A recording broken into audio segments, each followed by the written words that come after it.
ఇలాంటి స్కామ్ ఈ రోజు నాకే అవుతుందని చెప్పి నేనైతే అస్సలు ఎక్స్పెక్ట్ చేయలేదు. ఆన్లైన్ షాపింగ్ గురించి చాలా స్కామ్స్ వింటూనే ఉన్నాం, అలాగే చాలా స్కామ్స్ గురించి నేను ఎడ్యుకేట్ చేస్తూనే ఉంటాను. బట్ ఇలాంటి స్కామ్ ఈ రోజు నాకే అవుతుందని చెప్పి నేనైతే అస్సలు ఎక్స్పెక్ట్ చేయలేదు. నిజంగా ఈ సేల్స్ అనేవి కూడా పెద్ద స్కామ్ అని చెప్పి మరొకసారి రుజువు అవడం అయితే జరిగింది. అసలు ఈ కథ ఏంటి, అలాగే అమెజాన్ రెండింటిలో కూడా మనకి సేల్ నడుస్తుంది కదా. ఈ సేల్ లో నేను యాపిల్ ఎయిర్ పాడ్స్ ప్రో, అందులో కూడా second generation type C order పెట్టడం జరిగింది. యూజువల్ గా రెగ్యులర్ ప్రైస్ వచ్చేటప్పటికి ఇది 20,000 రూపీస్ బడ్జెట్ సెగ్మెంట్ లో మనకు రావడం జరుగుతుంది. బట్ ఈ సేల్ లో దీన్ని వీళ్ళు 15,700 రూపీస్ కి ఏమో తీసుకొని రావడం జరిగింది. అండ్ హెచ్డిఎఫ్సి కార్డు మీద 1,250 రూపీస్ డిస్కౌంట్ ఆఫర్ చేయగా 14,970 రూపీస్ ఏమో నాకు ఓవరాల్ గా దీని ప్రైసింగ్ అనేది కనపడడం జరిగింది. అఫ్ కోర్స్ మీరు ఇక్కడ చూడొచ్చు 14,982.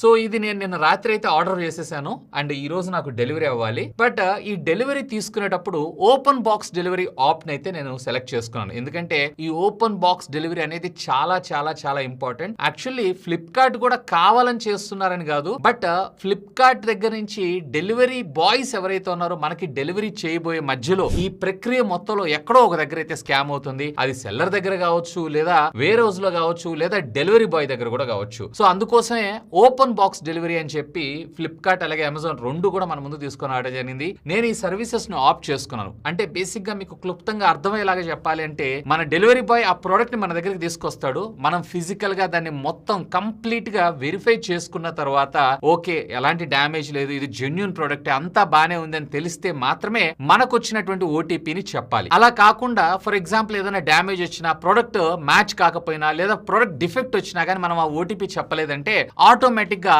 ఆ ప్రోడక్ట్ అనేది డెలివరీ క్యాన్సిలేషన్ రిక్వెస్ట్ లోకి వెళ్ళిపోయి మళ్ళీ మన మోడ్ ఆఫ్ పేమెంట్ లోకి మన అమౌంట్ అనేది రీఫండ్ అవ్వడం జరుగుతుంది. సో యాక్చువల్ గా నేను రాత్రి ఆర్డర్ చేసినప్పుడు ఈ రోజు నైట్ 11 o'clock లోపల ఎప్పుడైనా కానీ అది డెలివరీ అవ్వచ్చు అని అన్నారు. బట్ వీళ్ళు అరౌండ్ నాకు 11:30కో 12కో నాకు కాల్ రావడం అయితే జరిగింది. సో డెలివరీ బాయ్ ఈ డివైస్ ని డెలివరీ ఇవ్వడానికి వస్తున్నాను అని చెప్పి. వాళ్ళంటే ఏంటంటే అసలు బాక్స్ ఓపెన్ చేసేదాకా మాకు ఏముంది ఏంటి అనేది కూడా తెలియదు అన్నారు. ఇతను వచ్చిన తర్వాత నేను అడ్రస్ గైడ్ చేశాను, అతను నా ప్లేస్ కి వచ్చారు. సో నేనైతే బయట ఉన్నాను. సో మన టీం మెంబర్స్ ఎవరైతే ఉన్నారో వాళ్ళు దీన్ని అయితే తీసుకోవడం జరిగింది. దీన్ని తీసుకునేటప్పుడే నేను మన టీం మెంబర్స్ కి ఒక అలర్ట్ అయితే ఇచ్చాను. సో బాక్స్ అంతా నీట్ గా ఉందా, జెన్యూన్ అనిపిస్తుందా, లేదా కాపీ ఉందా లేదా చూడండి అని చెప్పి. సో ఫస్ట్ ఇనిషియల్ గా వీళ్ళు అబ్జర్వ్ చేసినటువంటి వెంటనే బాక్స్ అంతా కూడా చాలా డర్టీగా ఉంది. సరే డర్టీ ఉంది కదా, పోనీలే ప్రాబ్లం ట్రాన్స్పోర్టేషన్ లో వాటిలో ఇట్లా పడి ఉంటది, ప్రాబ్లం లేదు.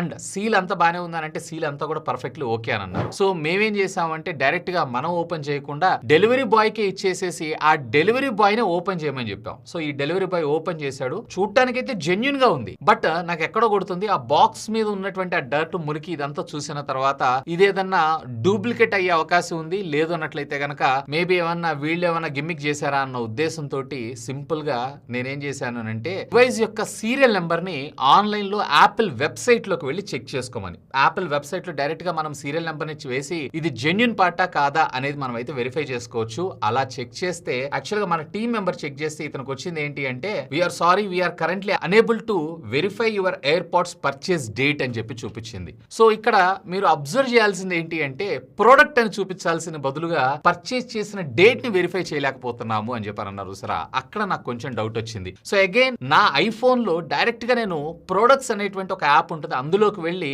నా ప్రొడక్ట్స్ అన్నిటి వారంటీతో పాటు దీని వారంటీ కూడా చెక్ చేస్తే ఇక్కడ మీరు చూసారా expires on 21st September 2026. So నేను ఎప్పుడు ఆర్డర్ చేశాను, నిన్న రాత్రి అంటే 21st రోజు ఆర్డర్ చేశాను, 22nd నాకు డెలివరీ అయింది. సో ఇక్కడ నుంచి 1 year వ్యాలిడిటీ అంటే మీకేంటి 22 January 2027 రావాలి. బట్ ఇక్కడ నాకు చూపిస్తుంది ఏంటి September 26. అంటే ఇది already previously big billion day sale లో అమ్ముడు పోయిందా లేదా ఎవరో కొనుక్కున్నారు. సో దాంట్లో ఏదో ప్రాబ్లం ఉందో లేదంటే కొత్తది వచ్చింది కదా ఇది తీసేసి అది పెడదాం అనుకున్నారో ఏమో తెలియదు కానీ సో మొత్తానికి అక్కడ ప్రోడక్ట్ అయితే కంప్లీట్లీ చేంజ్ చేశారు. ఇది ఎక్కడ మారి ఉండొచ్చు, మేబీ సెల్లర్ దగ్గర అయి ఉండొచ్చు, లేదా వేర్ హౌస్ లో అయి ఉండొచ్చు, లేదా డెలివరీ బాయ్ మనకి డెలివరీ చేసేటువంటి ప్రెసెస్ లో కూడా అయి ఉండొచ్చు. బట్ ఏదైనా కానీ ఎండ్ ఆఫ్ ద డే మనం అల్టిమేట్ గా కస్టమర్ నష్టపోతున్నారు కదా. ఇప్పుడు నేనంటే ప్రతిదీ డీటెయిల్డ్ గా వెరిఫై చేసుకొని ఇలా చేసుకున్నాను కానీ అదే జనరల్ యూజర్స్ అంటే జనరల్ పబ్లిక్ ఉంటారు. సో అలాంటి వాళ్ళకి ఇలాంటి ఇన్ఫర్మేషన్ తెలియదు. అప్పుడు వాళ్ళ పరిస్థితి ఏంటి, సేల్ రోజు కొన్నది పెద్ద స్కామ్ అయ్యే అవకాశం ఉందా లేదా. సో మళ్ళీ చెప్తున్నాను, 1-2 సార్లు సేల్ లో తక్కువకి వచ్చిందని లేదన్నట్లయితే ఆఫర్ లో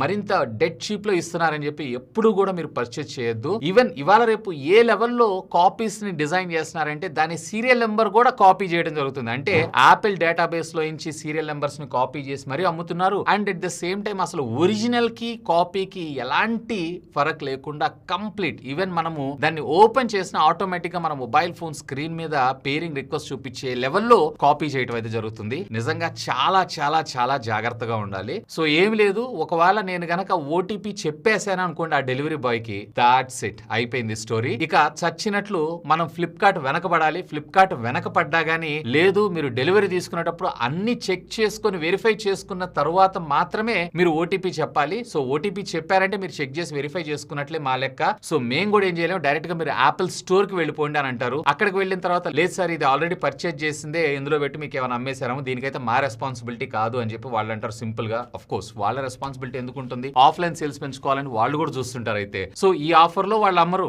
సో ఆన్లైన్ లో కొన్నటువంటి వస్తువులకి వీరు వారంటీ గానీ లేదా సరైన సమాధానం గానీ ఇవ్వరు. సో ఎనీవే ఈ రకంగా మనకి పొద్దున్నే స్కామ్ నుంచి జర్రుంటే చచ్చిపోతుండే అన్నట్టుగా జర్రుంటే చచ్చిపోతుంటా కొంచెంలో బచాయించడం అయితే జరిగింది. కొంచెం జాగ్రత్త ఆన్లైన్ షాపింగ్ చేసేటప్పుడు, ముఖ్యంగా ఎలక్ట్రానిక్స్, అది కూడా హై ఎక్స్పెన్సివ్ ఎలక్ట్రానిక్స్ మీద. నేను ఇది కేవలం ఫ్లిప్కార్ట్ గురించే మాట్లాడట్లేదు. రీసెంట్ గా మీరు చూసారంటే అమెజాన్ లో ఒక అతను సామ్సంగ్ గెలాక్సీ Z Fold 7 ని ఆర్డర్ చేయడం అయితే జరిగింది. తీరా ఇతనికి ఈ బాక్స్ లో టైల్ రావడం జరిగింది, అంటే అదే వెయిట్ ఉన్నటువంటి టైల్ రావడం జరిగింది. ఆ తర్వాత అమెజాన్ వాళ్ళతో మాట్లాడితే లేదు మీరు డెలివరీ తీసుకునేటప్పుడు మీరు అన్ని వెరిఫై చేసుకుని తీసుకోవాలి, సో అక్కడ మీరేం ప్రాబ్లం లేదు కాబట్టి మా రెస్పాన్సిబిలిటీ లేదు అని అన్నారు. బట్ ఇతని దగ్గర ఉన్నటువంటి వీడియో రికార్డింగ్ ఆధారంగా చేసుకుని కన్స్యూమర్ ఫోరం లో కోర్టులో కేసు వేస్తే అప్పుడు అమెజాన్ దిగి వచ్చింది. ఆ తర్వాత అతనికి డివైస్ రీప్లేస్మెంట్ చేయడం అయితే జరిగింది. బట్ అన్ని సందర్భాల్లో ఇలా వర్కౌట్ అవుతుందని నమ్మకం అయితే లేదు.